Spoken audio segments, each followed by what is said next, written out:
Lesson 12, we're going to be talking about the low carb flu.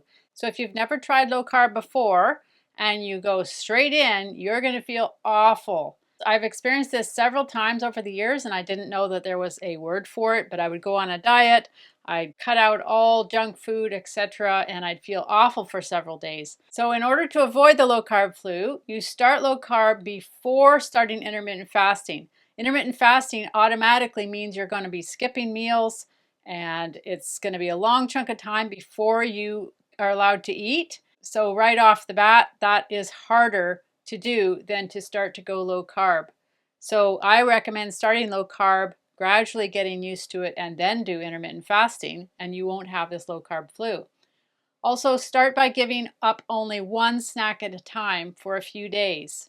So say you're used to having 8 meals in a day, meaning 8 times that you have some types of carbs or nutrition in your body, 8 times or 7 times, and maybe just give up one of those and do that for a couple days and slowly get your body used to it. There's no rush here. You want to make it sustainable and not have these side effects that aren't very fun. Number 3 is eat a few bites of your snack during your meal time. Say you really want to have a certain snack, and I talk about this in another lesson, then have just a few bites of it, and then you don't feel deprived, but have it during your meal time. So you are increasing your carbs or having more carbs, but it's during your meal time. Number 4, and then give up another snack for a few more days. So it's just a gradual decreasing in the amount of carbs that you're having. So number 5 step would be slowly start to cut back on the grains and the sugary foods that you have. So slowly start giving up maybe one snack and then maybe another snack, and then start to change the types of foods that you're actually eating.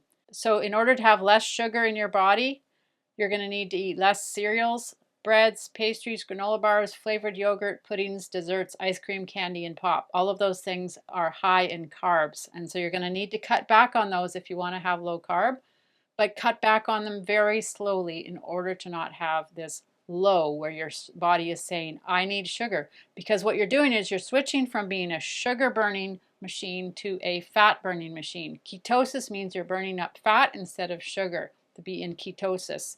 And so in order to switch to that, or even low carb, you're going to have to cut back on these, and your body is not going to know what to do, and it's not going to like it at all because it's having to switch fuel sources. Number 6 would be eat more salt to help with electrolytes. This was very important to me when I was learning about intermittent fasting, and that you actually have to add more salt in because you're having less processed foods, and our body needs salt for electrolytes, and it really helps with headaches to have more salt.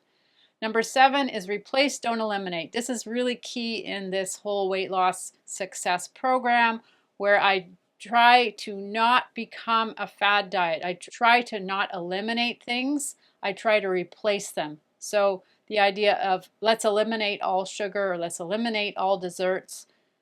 Let's replace them with healthier options, or replace them with lower carb options, and then you don't feel deprived. So if we replace and not eliminate something completely, we don't feel deprived and we're not tempted to overeat them again. Number 8, if you feel like you have the flu and it's not the flu, add in some more carbs until your body gets used to it, and then start low carb again. In this lesson, the snack is something that used to be my favorite. I used to make them all from scratch. I grew up eating them, grew up baking them, and making them for my family. I've made them once, I think, in the last 2 years because they are very tempting to me. Now, the ones I bought here are pre-made, like at the factory, so I don't tend to overeat these ones as much. But if I make them from scratch and they're gooey, oh my goodness, chocolate chip cookies. So for this, I've got these at the bulk food store. So I looked at the carbs list, and it was the equivalent of 28 grams of sugar. That's probably what we assume. When you bake these, if you're a baker like I have been in the past, or I'm still a baker, I just don't do it much, you know how much sugar you're putting in. A regular batch of cookies is around 1.5 cups or 2 cups of sugar. This is not sort of a surprise probably, but just to be able to see it in comparison to the sugar cubes might be a surprise. So maybe have half a piece, and that's your 2 bites at the end of the meal. And of course, stagger these. Have 2 bites of one thing at the end of your meal, and eventually you might not like them anymore and you can do without them. I weaned myself off of chocolate chip cookies for sure. So the snack bag for this lesson has the word bagel.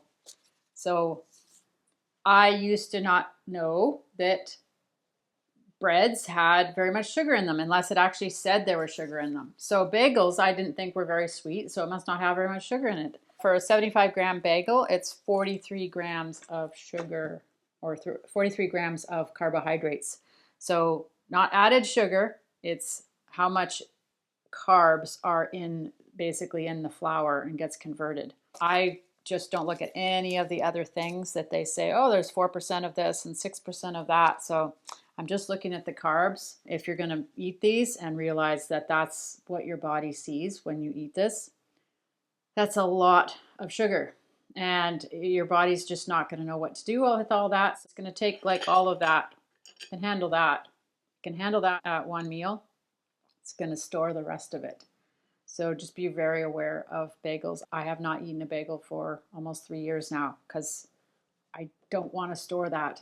I don't want to store that on my body anymore. I'm so glad I lost the weight and don't want to put it back on again. But if you're out and about and you need to have, or you have to have a bagel, somebody gives you a bagel, maybe it's got cream cheese in it. Maybe it's got, a full sandwich worth of filling in it.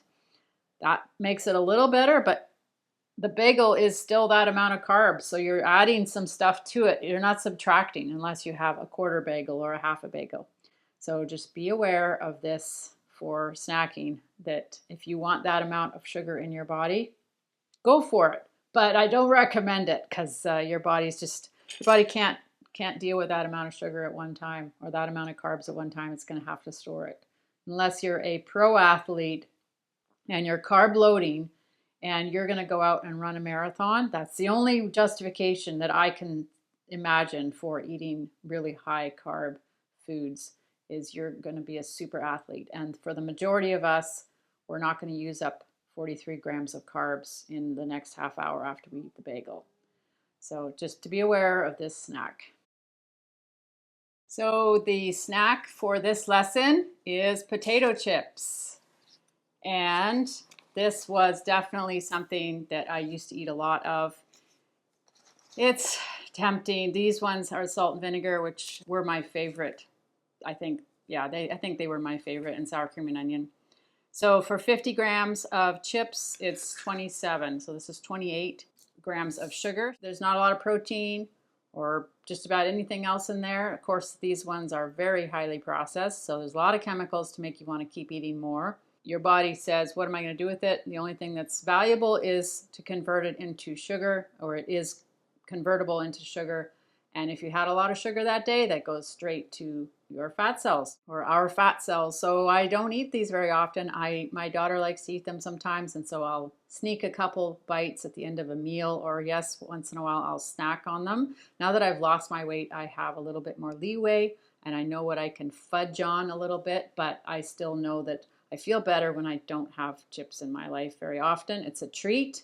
And if you use the 2-bite rule for this also and have 2 pieces of chips at the end of your meal as part of your meal and not as a snack, all of these are showing you what we usually snack on, what we've used to snack on in the past, and we're trying to wean off snacking and have main meals instead. So that's the snack for this lesson. What does art have to do with weight loss? We're going to learn more about this in Module 5, so stay tuned.